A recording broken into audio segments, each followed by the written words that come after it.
Hi friends, welcome back to Suha Yogesh vlogs. ಎಲ್ಲರೂ ಹೇಗಿದ್ದೀರಾ? ನಾನು ಚೆನ್ನಾಗಿದ್ದೀನಿ. ಹೋಪ್ ನೀವು ಕೂಡ ಖಂಡಿತ ಚೆನ್ನಾಗಿರ್ತೀರ ಅಂದ್ಕೊಳ್ತೀನಿ. ಆಫ್ಟರ್ ಲಾಂಗ್ ಟೈಮು ವಿಡಿಯೋನ ನಾನು ಇವತ್ತು ಅಪ್ಲೋಡ್ ಮಾಡ್ತಿದ್ದೀನಿ. ಏನಂದರೆ ವಿಡಿಯೋ ಮಾಡೋಕ್ಕೆ ತುಂಬಾ ಬೇಜಾರಾಗ್ಬಿಟ್ಟಿತ್ತು.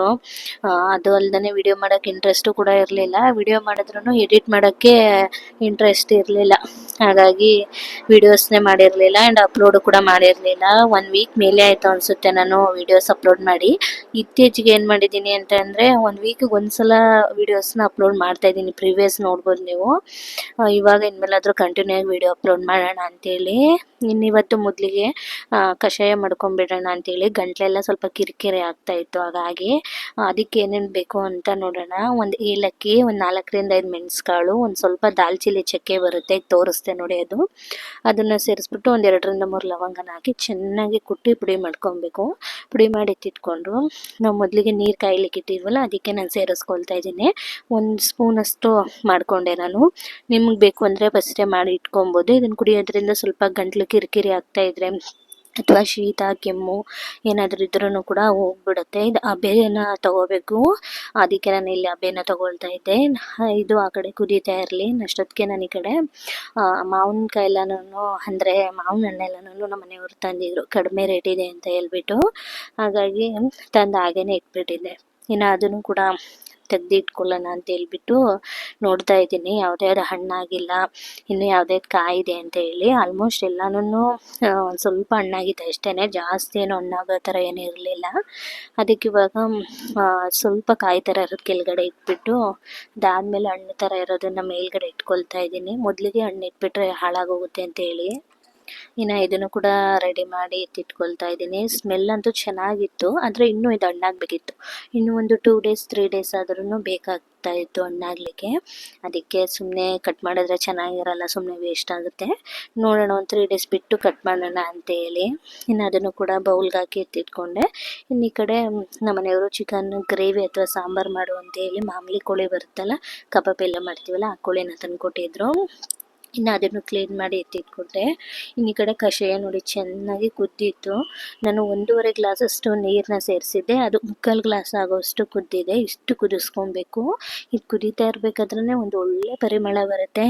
ಹಬೆನ ತೊಗೊಳ್ತಾ ಇದ್ರೇ ಶೀತ ಕೆಮ್ಮು ಕಫ ಏನಿದ್ರೂ ಹೋಗುತ್ತೆ ಅನಿಸುತ್ತೆ. ನೀವು ಇದಕ್ಕೆ ಬೇಕಾದರೆ ಶುಂಠಿ ಹಾಕೊಬಹುದು. ಶುಂಠಿ ಹಾಕೊಂಡ್ರೆ ನಂತರ ಬೇರೆ ಟೇಸ್ಟ್ ಬಂದುಬಿಡುತ್ತೆ. ಗಂಟ್ಲು ಎಷ್ಟೇ ಕಟ್ಕೊಂಡಿದ್ರು ರಿಲೀಫ್ ಅನಿಸುತ್ತೆ. ನನಗೆ ಸ್ವಲ್ಪ ಗಂಟ್ಲೆಲ್ಲ ಕಿರಿಕಿರಿ ಆಗ್ತಾಯಿತ್ತು. ಹಾಗಾಗಿ ಕಷಾಯನ ಮಾಡ್ಕೊಂಡು ಕುಡಿತಾ ಇದ್ದೀನಿ. ಒಂದ್ಸಲ ಟ್ರೈ ಮಾಡಿ ನೋಡಿ. ಇನ್ನು ಶುಂಠಿ ಹಾಕಿದ್ರೇ ಬೇರೆ ಟೇಸ್ಟ್ ಬಂದುಬಿಡುತ್ತೆ. ಬೇಕು ಅಂದರೆ ಹಾಕೊಳ್ಳಿ, ಇಲ್ಲಾಂದ್ರೆ ಸ್ಕಿಪ್ ಮಾಡ್ಕೊಳ್ಳಿ. ನೋಡಿದ್ರಲ್ವ ನಾನು ವಾಯ್ಸ್ ಯಾವ ಥರ ಕಟ್ಕೊಂಡಿದೆ ಅಂತ ಹೇಳಿ. ಇದನ್ನೆಲ್ಲ ರಿಲೀಫ್ ಆಗುತ್ತೆ ಈ ಕಷಾಯ ಕುಡಿಯೋದ್ರಿಂದ. ಒಮ್ಮೆ ಟ್ರೈ ಮಾಡಿ ನೋಡಿ. ಈ ಥರ ಒಂದೊಂದು ವಾರಕ್ಕೊಂದ್ಸಲನಾದರೂ ಕಷಾಯ ಕುಡಿದ್ರೆ ಹೆಲ್ತ್ಗೂ ಕೂಡ ಇಮ್ಯುನಿಟಿ ಅನ್ನೋದು ಜಾಸ್ತಿನೇ ಸಿಗುತ್ತೆ, ಚೆನ್ನಾಗಿರುತ್ತೆ. ಇನ್ನು ಅದು ಕೂಡ ಆಯಿತು. ಇನ್ನು ಈ ಕಡೆ ಚಿಕನ್ ಮಾಡಲಿಕ್ಕೆ ಫಸ್ಟು ನಾನು ಒಂದು ಕಡಾಯಿ ಇಟ್ಬಿಟ್ಟು ಅದಕ್ಕೆ ಒಂದು 2ರಿಂದ 3 ಟೀ ಸ್ಪೂನ್ ಆಗೋಷ್ಟು ಎಣ್ಣೆನ ಸೇರಿಸ್ಬಿಟ್ಟು 3 ಈರುಳ್ಳಿ, 1 ಗೆಡ್ಡೆಯಷ್ಟು ಬೆಳ್ಳುಳ್ಳಿ, 1 ಇಂಚಾಗೋಷ್ಟು ಶುಂಠಿನ ಹಾಕ್ಬಿಟ್ಟು ಎಣ್ಣೆಯಲ್ಲಿ ಹುರ್ಕೊಳ್ತಾ ಇದ್ದೀನಿ. ಈ ಥರ ಚೆನ್ನಾಗಿ ಫ್ರೈ ಮಾಡ್ಕೊಬೇಕು. ಇದೊಂದು 20% ಫ್ರೈ ಆಗಿದೆ ಅನ್ನುವಾಗ ಒಂದು ಟೊಮೆಟೊನ ಸೇರಿಸ್ತಾ ಇದ್ದೀನಿ. ನೀವು ಬೇಕಂದರೆ ಕಟ್ ಮಾಡಿ ಕೂಡ ಸೇರಿಸ್ಕೊಬೋದು. ನಾನು ಹಾಗೆಯೇ ಸೇರಿಸ್ತಾ ಇದ್ದೀನಿ. ಇನ್ನು ಅದಕ್ಕೆ 3 ಮೆಣಸಿನ್ಕಾಯಿ ಹಾಕಿ ಹುರ್ಕೊಂಡು ಒಂದು ಅರ್ಧ ಹಿಡಿಯಾಗೋಷ್ಟು ಪುದೀನ, 1 ಹಿಡಿಯಾಗೋಷ್ಟು ಕೊತ್ತಂಬರಿ ಸೊಪ್ಪು ಇಷ್ಟನ್ನು ಹಾಕ್ಬಿಟ್ಟು ಒಂಚೂರು ಹಂಗೆ ಬಾಡಿಸ್ಕೊಳ್ತಾ ಇದ್ದೀನಿ. ಇದಕ್ಕೇ ಇವಾಗ 1 ಇಂಚಷ್ಟು ಚಕ್ಕೆ, ಒಂದು 3 ಲವಂಗ, ಒಂದು 3 ಮೆಣಸು, 1 ಏಲಕ್ಕಿ ಇಷ್ಟನ್ನು ಹಾಕ್ಬಿಟ್ಟು ಒಂಚೂರು ಹುರ್ಕೊಳ್ತಾ ಇದ್ದೀನಿ. ಈ ಟೈಮಲ್ಲಿ ನೀವು ಬೇಕಂದರೆ ಗಸಗಸೆ ಇದ್ದರೆ ಹಾಕ್ಕೊಳ್ಳಿ. ನಮ್ಮ ಮನೇಲಿ ಇರಲಿಲ್ಲ, ಹಾಗಾಗಿ ನಾನು ಹಾಕಿಲ್ಲ. ಇನ್ನು ಟೊಮೆಟೊ ನೋಡಿ ಎಷ್ಟು ಚೆನ್ನಾಗಿ ಬೆಂದಿದೆ ಅಂತೇಳಿ. ಈ ಥರ ಕಟ್ ಮಾಡಿದ್ರೆ ಕಟ್ ಆಗಬೇಕು, ಅಲ್ಲಿವರೆಗೂ ಹುರ್ಕೊಂಡು ಇದಕ್ಕೆ ಒಂದು 4ರಿಂದ 5 ಟೀ ಸ್ಪೂನ್ ಆಗೋಷ್ಟು ಕಡಲೆನ ಸೇರಿಸಿದ್ದೀನಿ. ಕಡಲೆ ಜಾಸ್ತಿ ಹಾಕಬಾರ್ದು, ಬೇರೆ ಥರ ಟೇಸ್ಟ್ ಬರುತ್ತೆ. ಹಾಗಾಗಿ ಒಂದು 3ರಿಂದ 4 ಟೀ ಸ್ಪೂನ್ ಆಗೋಷ್ಟು ಕಡಲೆನ ಹುರ್ಕೊಂಡು ಹಸಿ ತೆಂಗಿನಕಾಯಿ 1 ಕಪ್ ಸೇರಿಸಿದ್ದೀನಿ. ಇದಕ್ಕೇ 1 ಟೀ ಸ್ಪೂನ್ ಆಗೋಷ್ಟು ಅರಿಶಿನ, ಒಂದು 3ರಿಂದ 4 ಸ್ಪೂನ್ ಆಗೋಷ್ಟು ಸಾಂಬಾರು ಪುಡಿನ ಸೇರಿಸಿದ್ದೀನಿ. ನೀವು ಬೇಕು ಅಂದರೆ ಖಾರದ ಪುಡಿ, ಧನಿಯಾ ಪುಡಿ, ಗರಂ ಮಸಾಲೆ ಈ ಥರ ಹಾಕ್ಕೊಬೋದು. ಇವತ್ತು ನಾನು ಮನೆಯಲ್ಲೇ ಮಾಡಿರೋ ಸಾಂಬಾರು ಪೌಡರ್ನ ಹಾಕ್ಕೊಂಡು ಹುರ್ಕೊಳ್ತಾ ಇದ್ದೀನಿ. ಇದೆಲ್ಲನೂ ಇನ್ನೇನು ನಾವು ಗ್ಯಾಸ್ ಇಳಿಸ್ತಿದ್ದೀವಿ, ಆಫ್ ಮಾಡ್ತಿದ್ದೀವಿ ಅನ್ನಬೇಕಾದ್ರೆ ಮಾತ್ರ ಪೌಡರ್ಸ್ನೆಲ್ಲ ಹಾಕ್ಕೊಂಡು ಒಂಚೂರು ಹಂಗೆ ಫ್ರೈ ಮಾಡ್ಕೊಬೇಕು. ಈ ಕಾಯಿ ಎಲ್ಲನೂ ಅಷ್ಟೇ ಜಾಸ್ತಿ ಹುರ್ಕೊಳ್ಳೋ ಅಗತ್ಯ ಇಲ್ಲ. ಇನ್ನು ಆ ಕಡೆ ಇದು ಫ್ರೈ ಎಲ್ಲ ಆಗಿದ್ದಾಯ್ತಲ್ವ, ಇನ್ನು ಆ ಕಡೆ ಮುದ್ದೆಗೆ ಇಟ್ಬಿಡೋಣ ಅಂತೇಳಿ ಮುದ್ದೆ ಮಾಡಲಿಕ್ಕೂ ಕೂಡ ಇಟ್ಟಿದ್ದೀನಿ. ಇನ್ನು ಈ ಕಡೆ ಅಷ್ಟೊತ್ತಿಗೆ ತಣ್ಣಗಾಗಿತ್ತು ಹುರಿದಿರೋ ಮಸಾಲೆ ಎಲ್ಲ ನಾನು ಮಿಕ್ಸಿ ಜಾರಿಗೆ ಸೇರಿಸ್ಬಿಟ್ಟು ಎಷ್ಟು ಬೇಕು ನೋಡಿ ರುಬ್ಲಿಕ್ಕೆ ನೀರು ಅಷ್ಟನ್ನು ಹಾಕ್ಕೊಂಡು ಒಂಚೂರು ಚೆನ್ನಾಗಿ ರುಬ್ಕೋಬೇಕು. ತರಿಯಾಗಿ ರುಬ್ಬಾರ್ದು. ನಾವು ಇದನ್ನು 2 in 1 ಸಾಂಬಾರು ರೀತಿನೂ ಮಾಡ್ಬೋದು. ಸಾಂಬಾರಾದ್ರೂ ಮಾಡ್ಬೋದು, ಇಲ್ಲ ಗಟ್ಟಿಯಾಗಿ ಮಾಡ್ಕೊಂಡು ಗ್ರೇವಿ ಥರನಾದ್ರೂ ಮಾಡ್ಬೋದು. ಹಾಗಾಗಿ ನಾನು ನುಣ್ಣಗೆ ರುಬ್ಕೊಳ್ತಾ ಇದ್ದೀನಿ. ನಾವು ಸಾಂಬಾರು ಮಾಡಿಬಿಟ್ರೆ ತೇಲ್ಕೊಂಡು ಬಂದುಬಿಡುತ್ತೆ ತರಿಯಾಗಿ ರುಬ್ಬಿದ್ರೆ. ಹಾಗಾಗಿ ಇನ್ನು ಒಂದು ಕಡಾಯಿ ಇಟ್ಕೊಂಡು ಒಂದು 3 ಸ್ಪೂನ್ ಆಗೋಷ್ಟು ಕಡಲೆಕಾಯಿ ಎಣ್ಣೆನ ಸೇರಿಸ್ಬಿಟ್ಟು ಒಂದು ಅರ್ಧ ಈರುಳ್ಳಿನ ಹಾಕ್ಕೊಂಡು ಒಂಚೂರು ಹುರ್ಕೊಂಡು ತೊಳೆದಿಟ್ಕೊಂಡಿರೋ ಚಿಕನ್ನ ಸೇರಿಸ್ಬಿಟ್ಟು ಅದಕ್ಕೆ ಉಪ್ಪು ಮತ್ತು ಅರಿಶಿನ ಹಾಕ್ಬಿಟ್ಟು ಚೆನ್ನಾಗಿ ಹುರ್ಕೊಳ್ತಾ ಇದ್ದೀನಿ. ಒಂಚೂರು ಹಸಿ ಸ್ಮೆಲ್ ಹೋಗಬೇಕು, ಅಲ್ಲಿವರೆಗೂ ಒಂಚೂರು ಫ್ರೈ ಮಾಡ್ಕೊಬೇಕಾಗತ್ತೆ. ಇನ್ನು ಚಿಕನಲ್ಲಿರೋ ನೀರನ್ನು ಕೂಡ ಎಲ್ಲನೂ ಬಿಟ್ಕೊಳ್ತೆ, ಅಲ್ಲಿವರೆಗೂ ಫ್ರೈ ಮಾಡ್ಕೊಬೇಕು. ಇನ್ನು ಇದು ಆಗೋಷ್ಟೊತ್ತಿಗೆ ಆ ಕಡೆ ಮುದ್ದೆನೂ ಕೂಡ ಆಯಿತು, ಅದನ್ನು ಕೂಡ ಎತ್ತಿಟ್ಬಿಟ್ಟು ಹಾಗೇನೆ ರೈಸ್ಗೂ ಕೂಡ ಇಟ್ಬಿಟ್ಟೆ. ಇನ್ನು ಈ ಕಡೆ ಚಿಕನು ಕೂಡ ನೋಡಿ ಎಲ್ಲನೂ ನೀರು ಬಿಟ್ಕೊಂಡು ಬಂದಿದೆ. ಒಂದು 80% ಬೆಂದಿದೆ ಅಂದಮೇಲೆ ಚಿಕನು ರುಬ್ಬಿಟ್ಕೊಂಡಿರೋ ಮಸಾಲೆ ಮತ್ತು ಅದಕ್ಕೆ ಒಂಚೂರು ಮಿಕ್ಸರ್ ಜಾರಲ್ಲಿ ಉಳಿದಿರುತ್ತೆ ನೋಡಿ ಮಸಾಲೆ, ಅದನ್ನು ಹಾಕ್ಬಿಟ್ಟು ನೀರೆಲ್ಲ ಹಾಕಿ ಚೆನ್ನಾಗಿ ಕುದಿಸ್ಕೊಳ್ತಾ ಇದ್ದೀನಿ. ನೀವು ಗ್ರೇವಿ ಮಾಡಿಕೊಂಡ್ರೆ ನೀರು ಹಾಕೋ ಅವಶ್ಯಕತೆ ಇಲ್ಲ. ಗ್ರೇವಿ ಮಾಡ್ಕೊಂಡಿಲ್ಲ ನಾನು ಸಾಂಬಾರು ಮಾಡ್ತೀನಿ ಈ ಥರ ಅಂತಂದರೆ ನೀವು ನೀರು ಹಾಕೋಬೇಕಾಗುತ್ತೆ. ಚೆನ್ನಾಗಿರುತ್ತೆ, ಒಂದ್ಸಲ ಟ್ರೈ ಮಾಡಿ ನೋಡಿ. ಈ ಹುರಿದು ಈ ಥರ ಮಸಾಲೆ ಎಲ್ಲನೂ ಮಾಡೋದ್ರಿಂದ ಒಂದು ಒಳ್ಳೆ ಟೇಸ್ಟ್ ಕೊಡುತ್ತೆ. ಮನೆಯೆಲ್ಲನೂ ಎಷ್ಟು ಚೆನ್ನಾಗಿ ಘಮ್ ಅಂತಿರುತ್ತೆ ಗೊತ್ತಾ. ಒಂದ್ಸಲ ಟ್ರೈ ಮಾಡಿ ನೋಡಿ, ಬಾಯ್ಲರ್ ಕೋಳಿಯಲ್ಲಿ ಟ್ರೈ ಮಾಡಿ ನೋಡಿ, ತುಂಬಾ ಚೆನ್ನಾಗಿರುತ್ತೆ. ಇನ್ನು ಈ ಕಡೆ ಸಾಂಬಾರು ಕೂಡ ಕುದೀತಾ ಇರಲಿ ಅಂತ ಹೇಳ್ಬಿಟ್ಟು ಅಷ್ಟೊತ್ತಿಗೆ ಪಾತ್ರೆ ಎಲ್ಲನೂ ಸೆಟ್ ಮಾಡ್ಕೊಂಡು ಬಿಡೋಣ ಅಂತೇಳಿ ನೈಟ್ ತೊಳೆದಿಟ್ಟಿದ್ದ ಪಾತ್ರೆ ಎಲ್ಲನೂ ಹಾಗೆ ಇತ್ತು. ಇನ್ನು ಅದಕ್ಕೆ ಸೆಟ್ ಮಾಡ್ಕೊಳೋಣ ಅಂತೇಳ್ಬಿಟ್ಟು ಈಗ ಸೆಟ್ ಮಾಡ್ತಾಯಿದ್ದೀನಿ.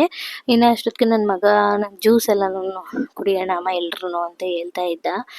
ಸರಿ ಗ್ಲಾಸ್ಗೆ ಹಾಕು, ನಾನು ಪಾತ್ರೆ ಎಲ್ಲ ಸೆಟ್ ಮಾಡಿಬಿಟ್ಟು ಅದಾದಮೇಲೆ ಕುಡಿತೀನಿ ಅಂತೇಳಿ ಸ್ವಲ್ಪ ನನಗೆ ಗಂಟ್ಲು ನೋವೆಲ್ಲ ಇತ್ತಲ್ಲ, ಹಾಗಾಗಿ ನನಗೆ ಸ್ವಲ್ಪ ಹಾಕು ಸಾಕು, ನೀನೆಲ್ಲ ಹಾಕ್ಕೊಂಡು ಕುಡಿ ಅಂತ ಹೇಳಿದೆ. ಅವನಿಗೆ ಜ್ಯೂಸ್ ಎಲ್ಲ ಹಾಕೋಷ್ಟೊತ್ತಿಗೆ ಎಲ್ಲನೂ ಚೆಲ್ಬಿಟ್ಟಿದ್ದ ಕೆಳಗಡೆ. ಇನ್ನು ಯಾಕೆ ಚೆಲ್ಲಿದೆ ಅಂತ ಕೇಳಿದ್ರೆ ಸೈಲೆಂಟಾಗಿ ನಿಂತ್ಕೊಂಡ್ಬಿಟ್ಟ, ಎಲ್ಲಿ ಬೈತೀನೋ ಅಂತ ಹೇಳ್ಬಿಟ್ಟು ಪಾಪ. ಇನ್ನು ನಮ್ಮ ಅಪ್ಪಾಜಿನೂ ಕೂಡ ಜ್ಯೂಸ್ ಕೊಟ್ವಿ, ಅವರು ಕುಡಿತಾ ಇದ್ದಾರೆ. ಇನ್ನು ಪಾತ್ರೆ ಎಲ್ಲ ಜೋಡಿಸ್ಕೊಳ್ಳೋಷ್ಟೊತ್ತಿಗೆ ಈ ಕಡೆ ಚಿಕನ್ ನೋಡಿ ಎಷ್ಟು ಚೆನ್ನಾಗಿ ಬೆಂದು ಎಣ್ಣೆ ಬಿಟ್ಕೊಂಡಿದೆ. ಇಷ್ಟುವರೆಗೂ ಕುದಿಸ್ಕೊಬೇಕು.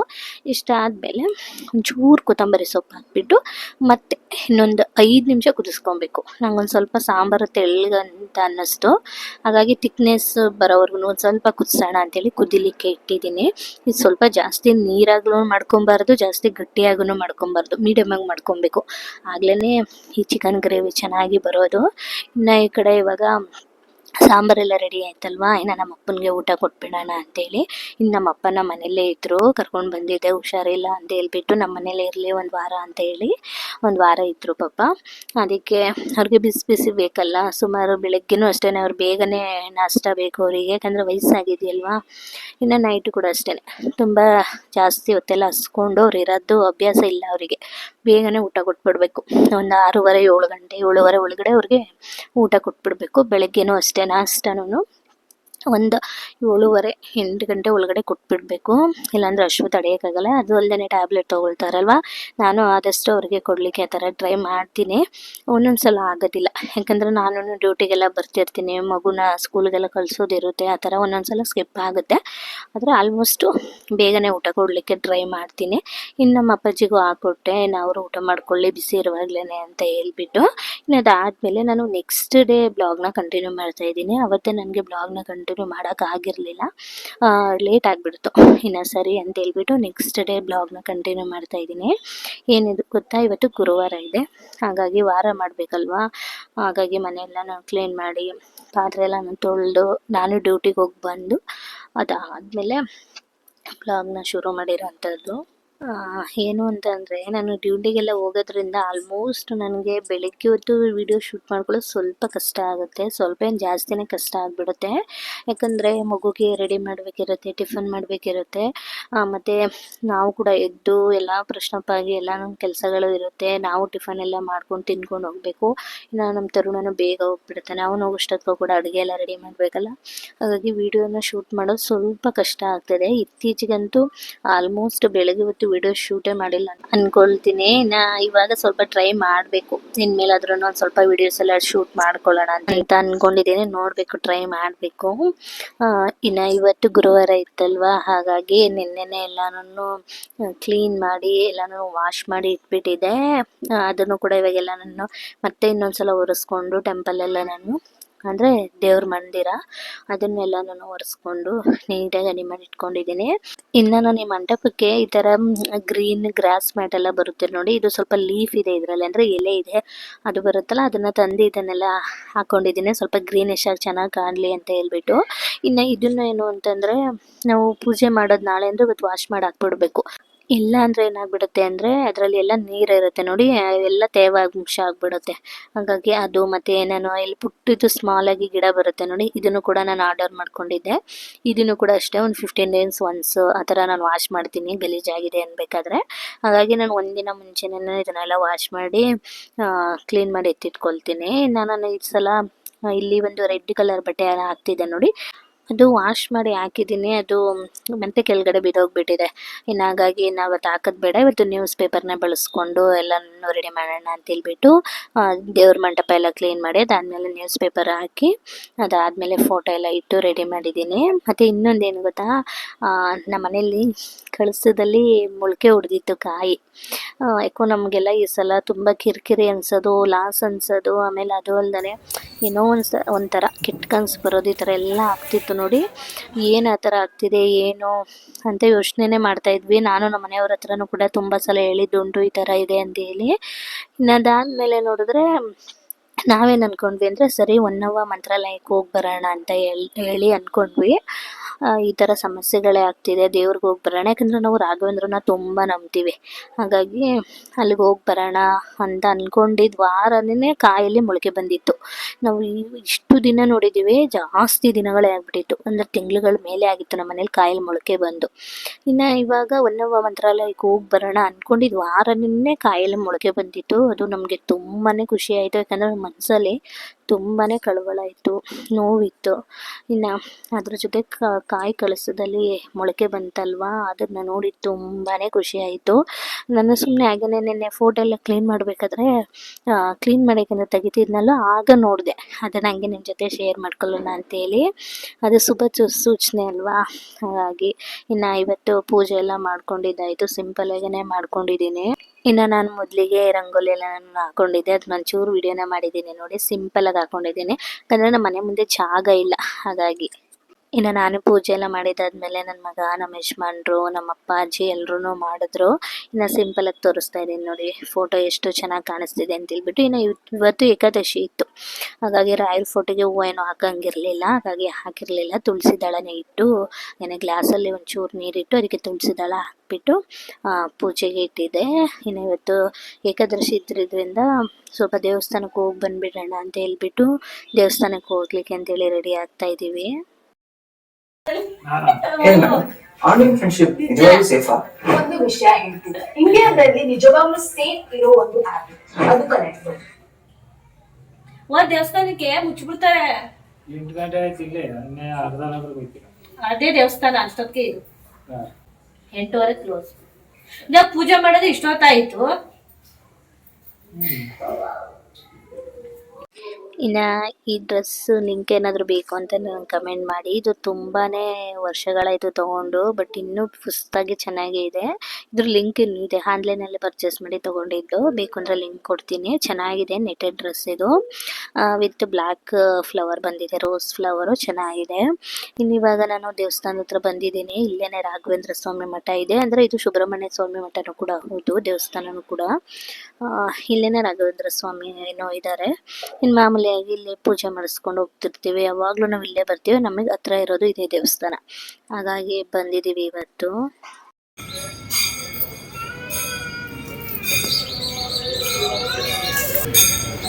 ಕ್ಯಾಮ್ರಾ ಮುಟ್ಬಾರ್ದು ನೀ ಅಲ್ಲೋ ಮೆಟ್ಲು ತಗೋದು.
ಇನ್ನು ರಾಘವೇಂದ್ರ ಸ್ವಾಮಿ ದೇವಸ್ಥಾನದಲ್ಲಿ ದರ್ಶನ ಎಲ್ಲ ಮುಗಿಸ್ಕೊಂಡು ಇನ್ನು ಇಲ್ಲಿ ಸಾಯಿಬಾಬನ ದೇವಸ್ಥಾನ ಇದೆ, ಅಲ್ಲಿಗೆ ಬಂದಿದ್ವಿ. ಇದನ್ನೆಲ್ಲ ಮುಗಿಸ್ಕೊಂಡು ಮನೆಗೆ ಹೋದ್ವಿ. ಇನ್ನು ನೈಟು ಮತ್ತೆ ನಾನು ಬ್ಲಾಗ್ನ ಕಂಟಿನ್ಯೂ ಮಾಡ್ತಾ ಇದ್ದೀನಿ. ನೆಕ್ಸ್ಟ್ ಡೇ ಇದು.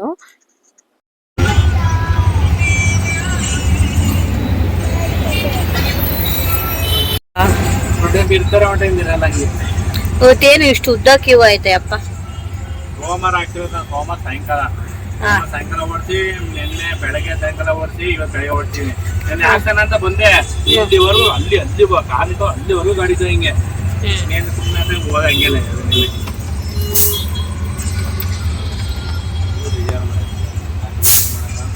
ಎಷ್ಟೊಂದು ಕ್ಯೂ ಐತೆ ಅಪ್ಪ. ಬಂದಿದ್ದೀವಿ ಆಯ್ತಾ, ಫುಲ್ಲು ಆಟೋ ಕ್ಯೂ ಅಲ್ಲಿ ಇದೆ. ಇನ್ನು ನಾಳೆ ಹಾಕ್ಸ್ಕೊಂಡು ಹೋದ್ರೆ ಡ್ಯೂಟಿಗೆ ಲೇಟ್ ಆಗ್ಬಿಡುತ್ತೆ ಅಂತ ಇವತ್ತು ಮನೆ ಹತ್ರ ಫ್ರೀ ಆಗಿದ್ದೀವಿ ಅಂತ ಅಂದ್ಬಿಟ್ಟು ಬಂದ್ವಾ. ನಾನು ಬಂದೆ ಸುಮ್ಮನೆ ಹಾಗೇನೆ, ಮನೇಲಿ ಇದು ಬೇಜಾರಾಗುತ್ತೆ ಅಂತ ಹೇಳಿ. ಇಲ್ಲಿ ನೋಡಿದ್ರೆ ಇಷ್ಟೊಂದು ಕ್ಯೂ ಇದೆ. ನಾನು ಅನ್ಕೊಂಡೆ ಬೇಗ ಹಾಕ್ಸ್ಕೊಂಡು ಬೇಗ ಹೋಗ್ಬೋದು ಅಂತ. ಅವಾಗಲೇ ಒಂದು 10 ನಿಮಿಷದಿಂದ ವೆಯ್ಟ್ ಮಾಡ್ತಾ ಇದ್ದೀವಿ.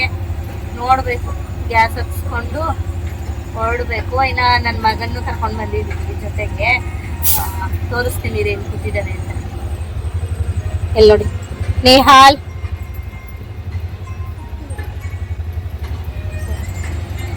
ಇನ್ನ ಇವತ್ತು ನಮ್ಮ ಮಗನ ಸ್ಕೂಲಲ್ಲಿ PT ಪೀರಿಯಡ್ ಇತ್ತಂತೆ. ಬಂದಿದ್ದು ಮಧ್ಯಾಹ್ನ ಸ್ಕೂಲಿಂದ ಬರ್ತಾರಲ್ವ 3 o'clock, ಅವಾಗಿಂದಾನೆ ಹೇಳ್ತಿದ್ದಾನೆ, ನನಗೆ PT ಪೀರಿಯಡ್ ಇತ್ತು, ನನಗೆ PT ಪೀರಿಯಡ್ ಇತ್ತು ಅಂತ ಹೇಳಿ. ಹಂಗೆ ತುಂಬಾ ಖುಷಿ ಆಗ್ಬಿಟ್ಟಿದೆ. ತುಂಬಾ ಖುಷಿ ಆಗ್ಬಿಟ್ಟಿದೆ, ಆಟ ಆಡಕ್ ಬಿಟ್ಟಿದ್ರಲ್ವಾ ಅಂತ ಹೇಳ್ಬಿಟ್ಟು. ಅದಕ್ಕೆ ತುಂಬಾ ಅದನ್ನೇ ಹೇಳ್ತಾ ಇದ್ದ. ಅವ್ರ ಅಪ್ಪನ ಹತ್ರನೂ ಕೂಡ ಅದನ್ನೇ ಹೇಳಿದ್ದಾನೆ, ನನ್ PT ಪೀರಿಯಡ್ ಇತ್ತಪ್ಪ, PT ಪೀರಿಯಡ್ ಇತ್ತು ಅಂತ ಹೇಳಿ. ನಾವ್ ಅದೇ ಮಾತಾಡ್ಕೊಂಡು ಖುಷಿ ಆಗ್ಬಿಟ್ಟಿದೆ. ಹಾಗಾಗಿ ಅದನ್ನೇ ಹೇಳ್ತಿದ್ದಾನೆ ಅಂತ ಹೇಳಿ. ಇನ್ನು ಇವಾಗ ಗ್ಯಾಸ್ ಹಚ್ಕೊಳಕ್ ಬಂದಿದ್ದೀವಲ್ಲ, ಜನ ಜಾಸ್ತಿ ಇದ್ದಾರೆ, ಆಟೋಗಳು ತುಂಬಾ ಕ್ಯೂ ಇದೆ. ನೋಡ್ಬೇಕು ಎಷ್ಟೊತ್ತಾಗುತ್ತೆ ಅಂತ ಹೇಳ್ಬಿಟ್ಟು. ಹಾಲ್ ಏನ್ ಮಾಡ್ತಾ ಇದೀಯಾ? PT ಪೀರಿಯಡ್ ಅಲ್ಲಿ ಏನ್ ಮಾಡ್ದೆ ಮಗ್ನೆ? ಬ್ಯಾಸ್ಕೆಟ್ ಬಾಲ್ ಆಟ ಆಡ್ದ? ಮೇಲ್ ಕುತ್ಕೋ, ಕೆಳಗೆ ಕೂತಿದ್ಯಾ? ಮೇಲ್ ಕುತ್ಕೋ, ಬಿದ್ದೋಯ್ತೆ ಕೆಳಗೆ.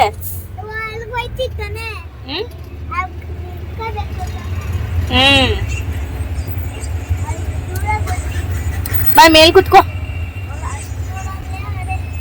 ಮೇಲ್ ಕುತ್ಕೊಂಡ್ ಕೆಳಗ್ ಕುತ್ಕೋಬಾರ್ದಂಗೆ. ಏನಷ್ಟು ದೂರ?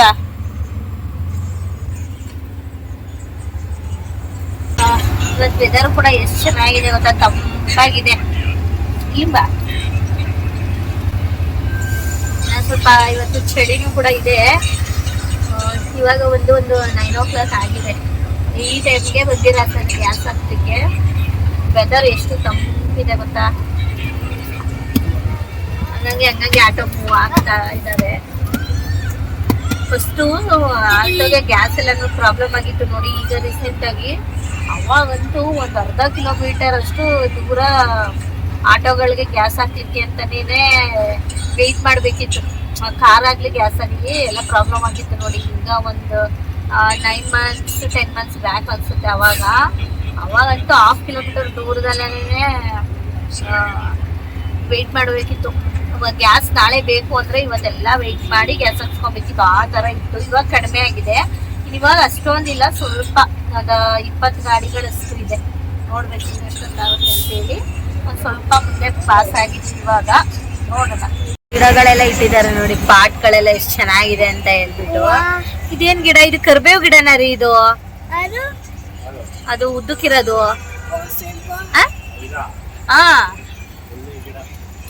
ಕರ್ಬೇವು ಗಿಡದ ತರ ಕಾಣಿಸ್ತದ ನೋಡು.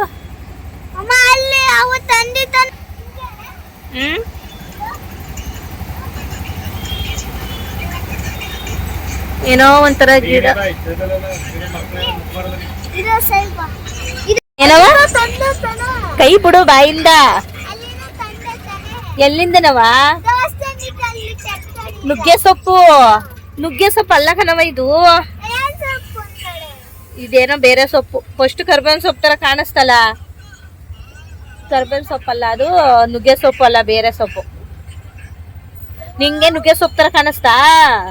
ನುಗ್ಗೆ ಸೊಪ್ಪು ತರ ಅದಲ್ಲ. ಸ್ಕೂಲಲ್ಲಿ ಏನೇನ್ ಕಲ್ಸ್ಕೊಟ್ರಿ ಇವತ್ತ? ಶುಕ್ರವಾರ ರಜೆ ಅನ್ಸ್ತದೆ, ಶನಿವಾರ ಗೊತ್ತಿಲ್ಲ.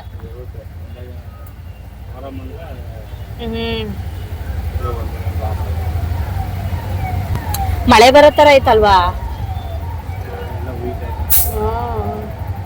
ಎಷ್ಟು ತಂಪು ಗಾಳಿ ಹೊಡಿತೈತೆ.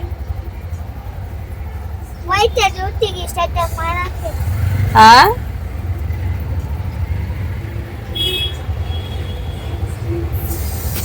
ಮಳೆ ಬರೋ ತರ ಬೇರೆ ಆಗಿದೆ, ನೋಡ್ಬೇಕು ಮಳೆ ಬರುತ್ತೆ ಅಂತ. ಬೇರೆ ಕಡೆ ಎಲ್ಲ ಉಲ್ಟಾ ಇದೆ, ತಂಪಾಗಿದೆ ವೆದರ್. ಮಳೆ ಬಂದ್ರೆ ಏನ್ ಮಾಡ್ತೀಯವ ಇವಾಗ? ಸ್ನಾನ ಮಾಡ್ತೀಯಾ? ಯಾಕೆ ಮಳೆಲೂ ಇಲ್ಲ ಜಾಗ ಸ್ನಾನ ಮಾಡಕ್ ನಿಂಗೆ?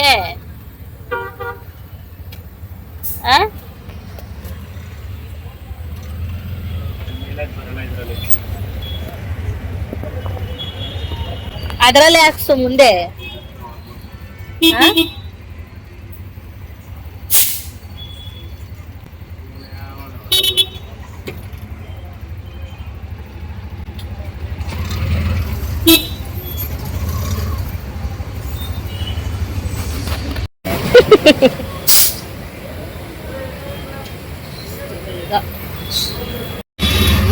ಪೆಟ್ರೋಲ್ ಹಾಕಿ ಹೊಸಕೋಟೆಯಲ್ಲಿ ಏನ್ ಪೆಟ್ರೋಲ್ ಹಾಕಿಲ್ಲ, ಬಾಳ ಕುಯ್ ಅಂತ ಸೌಂಡ್ ಬರುತ್ತೆ.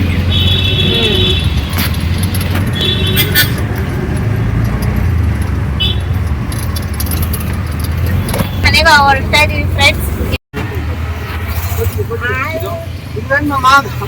ಬೇಡ ಬೇಡ ಬೇಡ, ಸರಿ ಬೇಡ.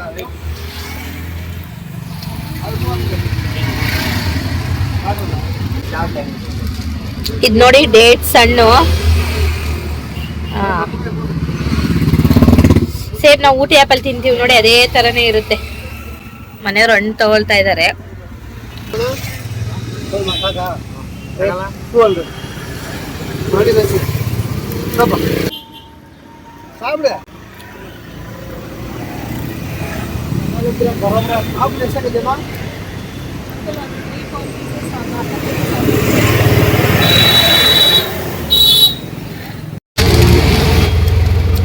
ಸ್ವಲ್ಪ ಆರೆಂಜು, ಒಂದು ಕಲ್ಲಂಗಡಿ ನೋಡಿ, ಡೇಟ್ಸ್.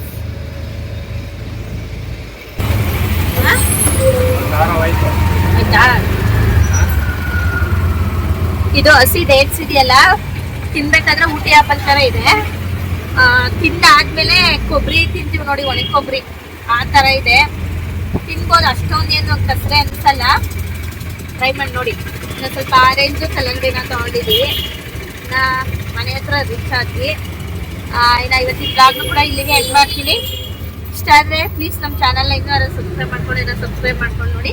ಲೈಕ್, ಶೇರ್, ಕಮೆಂಟ್ ಮಾಡೋದನ್ನ ಮರಿಬೇಡಿ. ಮತ್ತೊಂದು ಹೊಸ ವಿಡಿಯೋ ಸಿಗ್ತೀನಿ. ಬಾಯ್ ಬಾಯ್ ಮಾಡಿ ಮಕ್ಕಳ.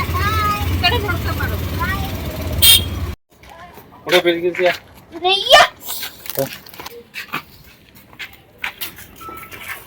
ಅದೇನ್ ಕಲ್ಲಂಗಡಿ ಏನ್ ಹಿಡ್ಕೊಳಕ್ ಸರ್ಕಸ್ ಮಾಡ್ತಾ ಇದೆಯಲ್ಲ ಅಂತ.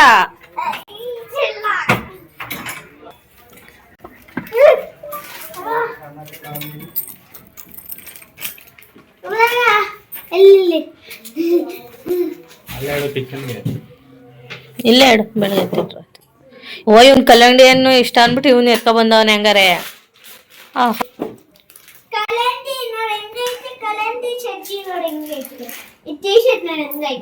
ಹ್ಮ್